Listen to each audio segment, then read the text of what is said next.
I have often thought that the most decisive realities of our lives are precisely those we seldom notice. We do not walk about praising oxygen, we simply breathe it. We do not applaud the trustworthy floorboards, we merely cross the room. In a similar fashion, the presence of God is so encompassing that, when we are most within it, we may be least aware of it.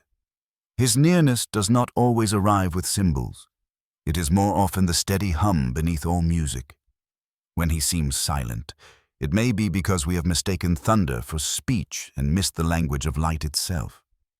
The Creator's voice is not always a pronouncement. Sometimes it is the intelligibility of things, the way meaning holds together, the way goodness tastes real, the way beauty steals upon us uninvited. If you feel abandoned, consider the paradox. What if the silence you fear is the room in which you are being held? Let me begin with this sober admission. God's apparent silence can be painful. There are hours in which prayer falls like pebbles into a dry well and never rings upon water. There are seasons when Scripture seems to wear a veil, when duty is performed without delight, and when the heart cries, "Where are you?"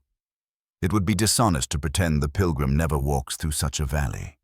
Yet, honesty must go further and ask whether our expectation of God's speech has grown too narrow. Perhaps we demand that he whistle our favorite tune while he is, in fact, conducting a symphony, and we have stationed our ear against the wrong wall. Consider the necessities by which we live. Breath is not noisy, but without it there is no laughter, no lament, no song. Gravity is not dramatic, but without it there is no dance. So with God. If he were always flamboyant, we should become connoisseurs of fireworks rather than lovers of the day. The Maker is less eager to dazzle our senses than to train our souls. He would rather make us good than merely giddy. And goodness, like a sturdy oak, grows by secret increments, rings laid down in silence, watered by unnoticed rains. One often hears that God hides himself and concludes he is absent. But there is a difference between hiddenness and absence, as there is between a lamp veiled and a lamp extinguished. Hiddenness may be mercy. Were his splendor to break upon us unfiltered, we should be blinded rather than guided. A teacher does not shout the answer while the child is learning to spell. The growth of the mind requires the slow dignity of discovery. Likewise, God's reticence is not indifference. It is room for trust, for freedom, for the shy flower of love to open without the compulsion of spectacle. Now, let us examine the evidences that accumulate when the din recedes. First, there is the stubborn voice of conscience, the moral law that arrives uninvited and yet feels authoritative. We may argue with it, but we do not invent it. It judges us even when we grow clever at justifying ourselves. Whence comes this interior monarchy, if not from a mind beyond our minds? Then there is that piercing homesickness, a longing not quite satisfied by any earthly garden, however lovely. We are touched by a melody we cannot name. All the songs of the world are but fragments of it. The refusal of created things to be enough is not a defect of the world, but a signpost in it. Hunger does not prove bread exists, you say, but in a well-ordered universe it is strange to possess a hunger for which nothing real corresponds. The desire that goes deeper than all desires hints that there is a banquet and that the host is nearer than we think. Suffering, too, has its rough lessons. I do not romanticize it. Pain is a terrible tutor. Yet how often our loud certainties are humbled by it. And in that humbled condition we hear again. When the props are kicked away, we learn whether we leaned upon them or upon God. I have noticed that grief has a clarity absent from comfort. In the valley, one's idols appear in their true size, small things masquerading as saviors. If the Almighty seems silent there, it may be because he is speaking in a different register, asking us to read with our lives what cannot be sounded by our ears. There is also the matter of obedience. We desire illumination before we step, but the light of the world often shows us the next yard, not the entire road. We are like travelers at dusk with a lantern. If we walk forward, the circle of visibility moves forward with us. Many complain of divine silence while neglecting the plain duties already lit. Forgiveness postponed, promises cheaply made, small dishonesties tolerated. These are wax in the ears of the soul. When we begin to obey in little things, a curious acoustics returns. The corridors of the heart are less echoing, and one discovers that God has been speaking in the key of fidelity all along. The world itself bears his quiet signature.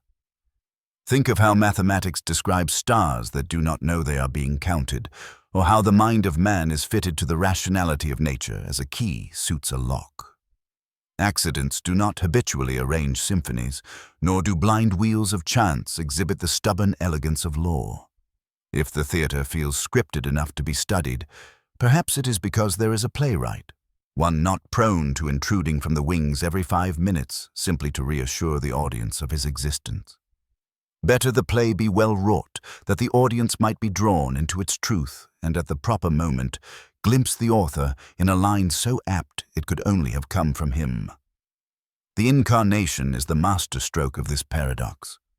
God hidden in plain sight, a child in a manger, a laborer's hands, a condemned man's cry.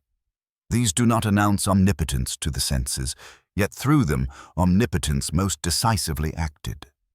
The carpenter's table and the rough wood of a cross are not merely props.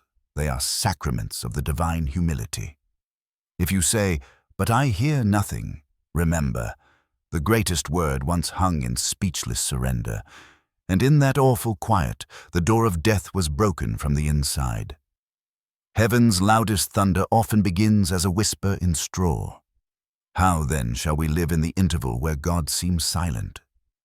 By cultivating the arts that train attention, gratitude, which polishes the lens, confession, which wipes away the film, worship, which tunes the instrument, and charity, which gives the note its resonance. Read the scriptures not as a newspaper hungering for novelty, but as a letter from home, where old lines brighten because the reader has changed. Practice Sabbath for the sake of hearing. The heart, like a lake, mirrors the heavens only when it is still. And when you pray, do not strain after spiritual fireworks. Pray as a man breathes, steadily, humbly, trusting that life is in the invisible exchange. At last, remember this. Silence is not emptiness when the beloved is in the room. A mother can soothe a child without speaking. Lovers may sit together and say nothing, and the silence itself becomes a language. So with God. If you cannot hear him, rest your ear upon the chest of reality itself and listen for the heartbeat that has always been there. You are not alone in the quiet. The one you seek is nearer than breath, and his seeming reticence may be the reverent hush that precedes a greater music. Very well, let us press further. It is a striking truth that when God appears most hidden, the human heart is actually being invited to grow into a new kind of sight. Our ordinary senses are tuned for the immediate and the visible. We notice the lamp, but rarely the light by which we see everything else. In the same manner, the hiddenness of God is not a void, but a veil. Veils are not walls. They are thin things, permeable, translucent. They are meant to conceal just enough so that reverence may awaken. God's presence often comes to us under the form of suggestion rather than spectacle, as if he wishes not to overwhelm us, but to woo us. Think of friendship. The best friends are not those who chatter endlessly in our ear, but those who create the kind of space in which one's own soul can expand. Silence in their company is not emptiness, but fullness, an atmosphere where trust flourishes. In that silence, one is free to be known without the burden of proving anything. I dare say the divine silence functions similarly. God's restraint is not neglect, but generosity, allowing us to learn how to love him not merely as a giver of gifts, but as being itself, the one in whom our restless heart finds its home. We must remember also that Christ himself knew this silence. Hanging upon the cross, he cried, my God, why have you forsaken me?" There was no thundered reply. no heavenly choir to answer his agony. Yet in that terrible silence, the deepest communion between Father and Son was enacted. If the Beloved himself walked through that valley, then we may know our own silence is not godless. It is hallowed ground. The cry of dereliction is met, not with immediate rescue, but with resurrection on the third day. Thus, divine silence is not the last word. It is the pregnant pause before the word is spoken anew. Let me draw an image. Imagine standing in a cathedral at dusk. The organ ceases, the choir departs, the candles burn low. The building seems empty, yet if you still yourself, you hear the lingering echo, a faint reverberation of music still trembling in the stones. The architect's genius is perceived most fully in the quiet, for then you notice the arch, the balance, the sheer fact that this vast structure holds. So too with the soul. When the emotional choirs are gone and the spiritual fireworks extinguished, you begin to notice the architecture of faith itself, the cross-shaped beams holding you aloft, the tracery of grace in the windows of memory.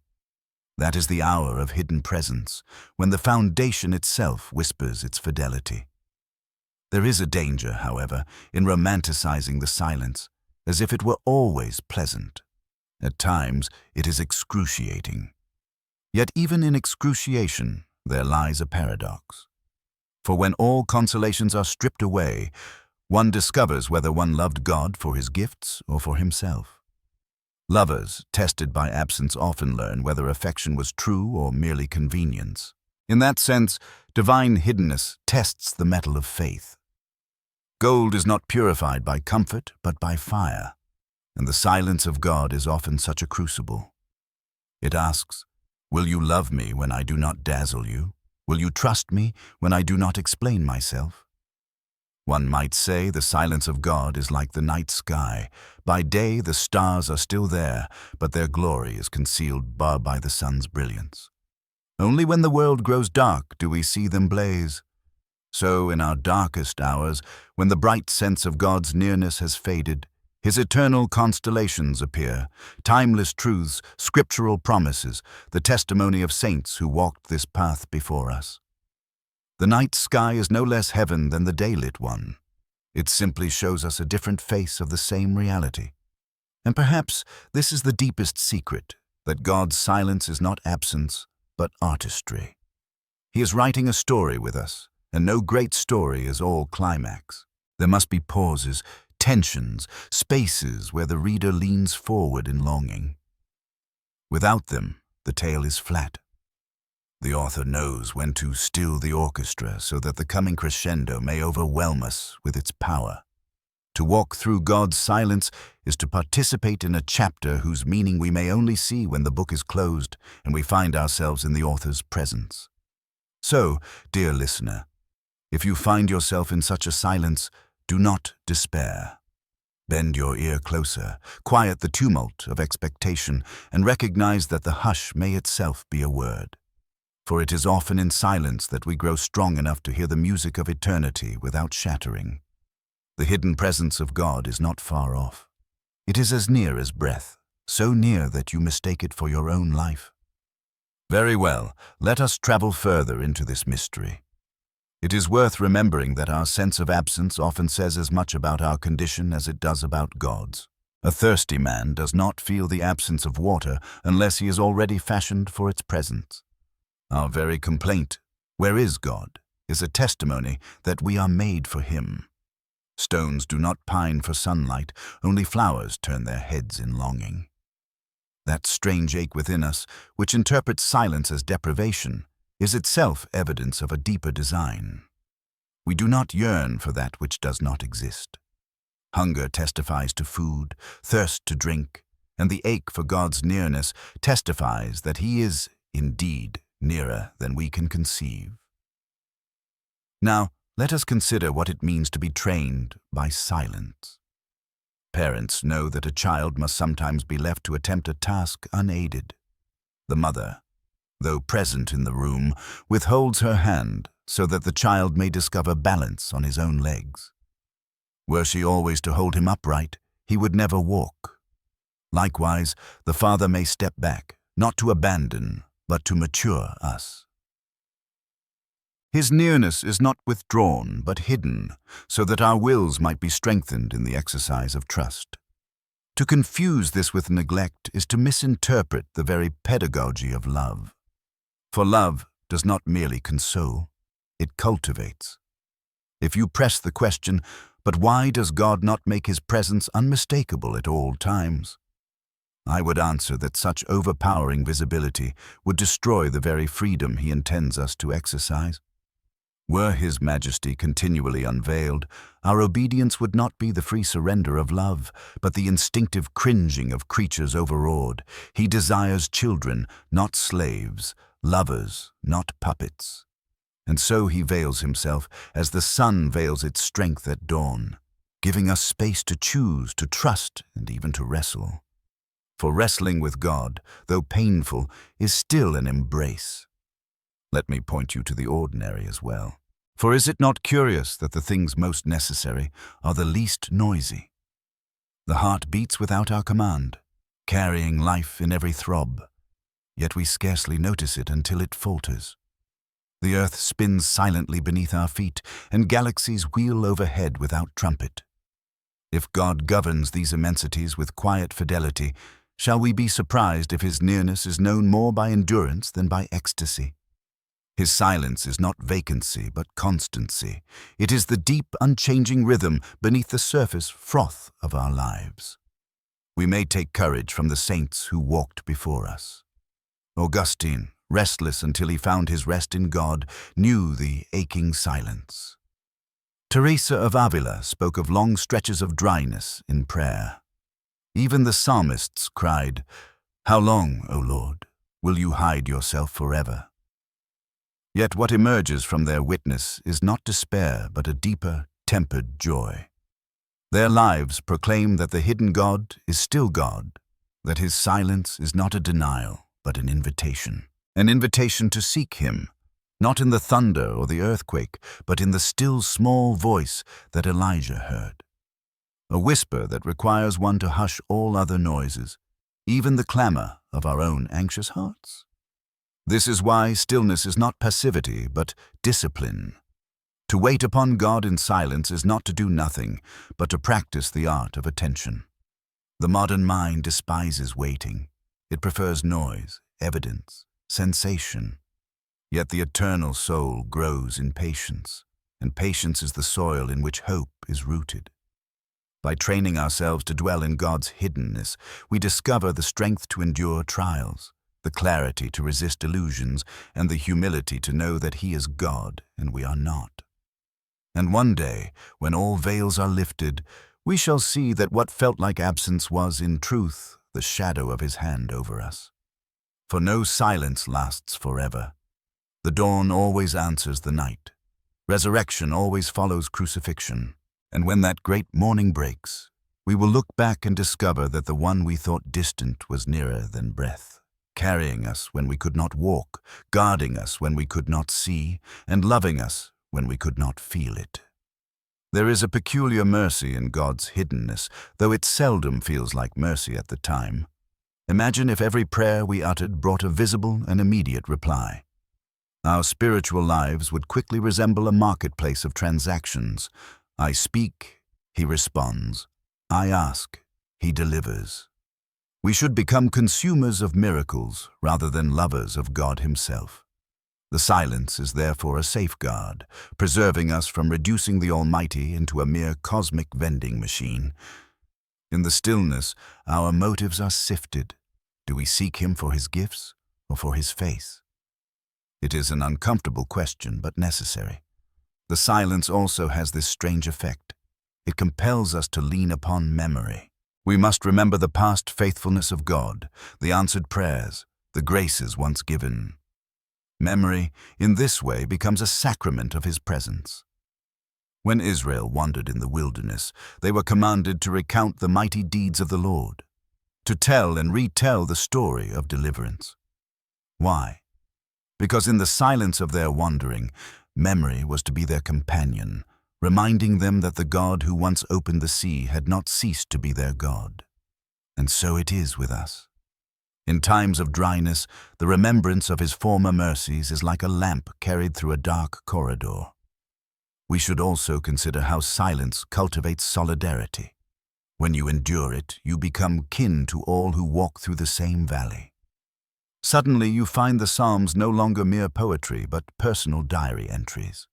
You recognize yourself in Job's questions, in Mary's puzzled pondering, in Christ's lonely prayer at Gethsemane. Divine silence binds the saints across centuries into a fellowship of longing. You are not alone in this experience. The very cloud of witnesses has breathed this same air. What feels like exile is, paradoxically, a communion with the great company of pilgrims. There is, too, the mysterious economy of heaven. Perhaps what seems to us like God's delay or muteness is, in fact, his weaving of threads too complex for us to discern. The artist, who stands close to the canvas, sees only blotches of paint. It is only when he steps back that the portrait emerges. Our perspective is too narrow, our span too brief. We complain of the silence because we hear only the unfinished bar of a symphony, not knowing how it will resolve. Yet the conductor holds the score entire, and the silence between movements is itself part of the music. One day we shall discover that the silence carried a hidden word, that God was speaking all along, but in a dialect too subtle for our hurried hearts. What we mistook for abandonment was, in truth, his most tender nearness, training us to live by faith rather than sight. Faith, after all, is not a consolation prize for the absence of God. It is the very organ by which we perceive him. Eyes are for light, ears are for sound, and faith is for God. When he seems silent, he may in fact be asking us to open that deeper faculty, the eye of the soul, to behold what senses cannot. So take courage. If you kneel and hear nothing, rise and do the next good thing.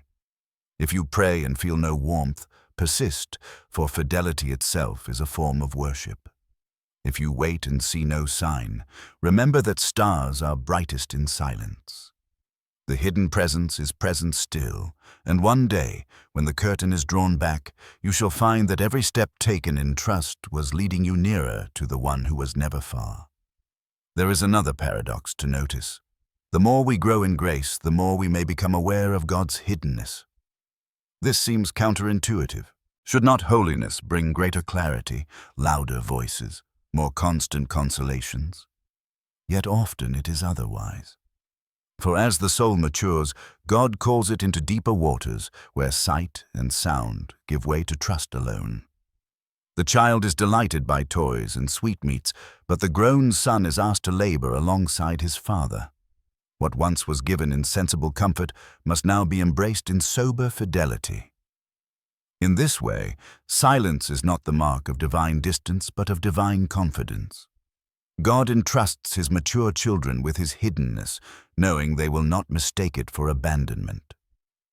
Here we must touch upon the role of desire. The silence of God sharpens desire in a way his constant speech never could. Lovers parted by distance find their affection purified, stripped of frivolity. Their yearning becomes the proof of their bond. Likewise, the hiddenness of God intensifies the soul's longing until we realize that nothing else will satisfy. Earthly delights begin to show their limits, and we are driven to seek the one who is behind them all. C.S. Lewis once remarked that our problem is not that we desire too much, but too little.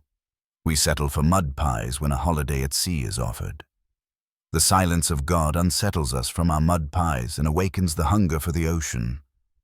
Consider also how silence reveals the idols we have unwittingly built. When prayers are not answered as we expect, when comforts are withheld, what rises to the surface?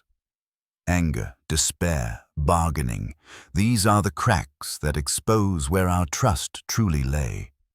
We may have thought our faith rested in God, but perhaps it rested in his gifts, or in our own schemes, or in the predictability of life. In stripping these away, silence unmasks our counterfeit gods and calls us back to the living God who will not be manipulated. Do not think, however, that the silence is void of grace. It is, rather, a subtler grace. Just as moonlight is still sunlight, softened, reflected, veiled, so the hidden presence of God is still presence. It comes to us in ways we often overlook. A line of scripture remembered at just the right moment, the sudden kindness of a friend, the endurance given in trial we thought would crush us. These are the whispers of his nearness, like footprints in the sand at dawn. If we have ears to hear, even creation itself speaks in this manner. The regular rising of the sun, the faithful return of spring, the quiet majesty of the stars, all testify to an order and a mind behind them. They are not noisy proofs, but patient hints awaiting the attentive heart. The silence of God is thus not mute. It is filled with symbols, invitations, echoes, waiting to be interpreted by faith. And let us not forget the promise of Christ. Lo, I am with you always, even unto the end of the age. Always. Not only when you feel him, not only when heaven seems to sing, but always. If you cannot sense him, you must trust his word above your senses. The ground of our faith is not our perception of God, but God himself, unchanging, faithful, nearer than breath. Our feelings are the waves. His presence is the sea. So when you next kneel and hear nothing, remember, silence is not a blank page, but a letter written in invisible ink. Time, patience, and trust will reveal the words. And one day, perhaps when you least expect it, the ink will appear, and you will see that he was speaking all along.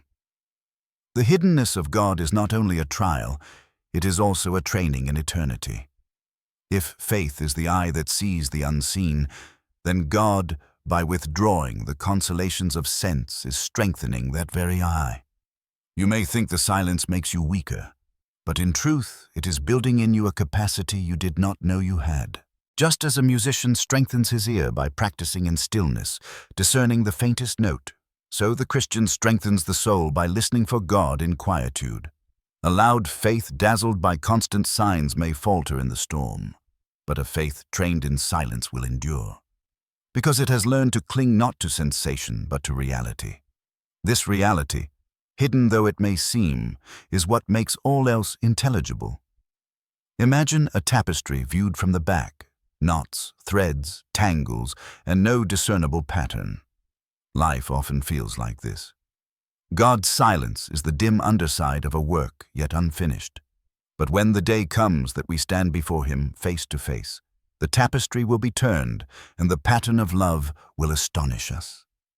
What we mistook for absence was the patient weaving of a design more intricate than we could have borne to see. One might also ponder how silence teaches humility. In our age, we are tempted to mastery, to demand that God explain himself in our preferred categories. We want him to fit our timetables, justify our sufferings, and display his love on our terms. Yet the silence reminds us that he is God and we are creatures. To accept silence is to accept our littleness. It is to bend the knee to mystery. And paradoxically, humility of this kind does not diminish us, but enlarges us. For to bow before the infinite is to be lifted into his vastness. The silence becomes not humiliation, but communion. Notice, too, that in silence, love itself is purified. Think of a marriage where words are not always needed, where a glance, a presence, a hand held in the dark speaks more than 1,000 phrases.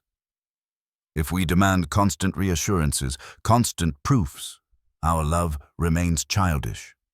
But when we can rest in the quiet nearness of the beloved, our love matures. So it is with God. He would have us love him not merely when he speaks, but also when he is silent, not merely when he gives, but also when he withholds. This is the fidelity of true union, the love that abides when feelings falter. Let us not overlook the Christ-shaped pattern of it all. The gospel itself is a drama of silence and speech. Between Good Friday and Easter morning lies Holy Saturday, the great silence of God. The disciples despaired. Heaven seemed sealed. Prayers hung unanswered in the air, and yet that silence was the threshold of resurrection. The hidden presence was already at work, harrowing hell, breaking death's grip, preparing dawn. Our own seasons of silence participate in this rhythm. Cross, silence, resurrection. If you find yourself in Holy Saturday, take heart. The silence is pregnant with Easter. Therefore, do not despise the hiddenness.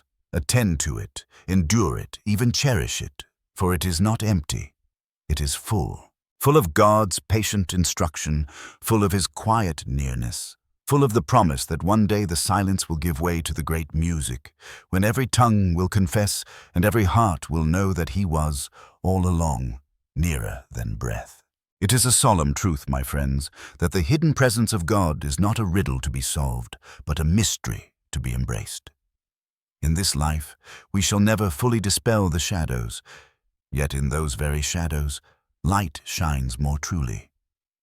For the silence of God is not the silence of absence, but the silence of a love so vast it will not shout for attention. It is the silence of a father who knows when to speak and when to let his children grow. If you will receive it, the silence itself is an answer. It says, "Trust me." It says, "You are not abandoned." It says, "You are being made ready for joys you cannot now imagine." And though our ears strain and our hearts ache, we may yet discover that the silence is filled with presence, the way air is filled with breath, or the sea with salt, unseen yet sustaining. Take courage, then. If you walk through a valley where prayers echo back unanswered, remember that the shepherd has not left you. His rod and staff are still guiding, even when you cannot see them. If you face long nights of solitude, remember that the stars only appear when the world is dark, and they are His candles, set in the firmament to remind you that He is watching. If you stumble, remember that the very Christ who cried, "Why have you forsaken me?" also cried, "Into your hands I commend my spirit." Both cries are ours. Both are heard. And one day, oh, let us never forget it, one day the silence will end. The hidden God will unveil His face. Every unanswered question will dissolve into the radiance of His presence. What we called silence will be revealed as music too vast for mortal ears. What we called absence will be revealed as arms that carried us all the while. And in that moment, we shall confess with astonishment that He was nearer than breath, nearer than our own heartbeat, nearer than thought itself. Until then, let us not despise the quiet, but learn from it. Let us pray steadily, trust faithfully, and love deeply, even when the heavens are still.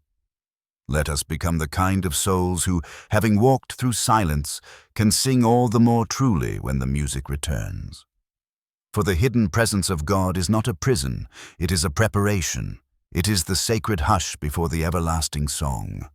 So, dear listener, take heart. You are not forsaken. The one who seems silent is nearer than you can imagine. His hidden presence is your very life, your unseen strength, your eternal hope. And though you cannot always hear Him, He is here, always, forever, and nearer than breath.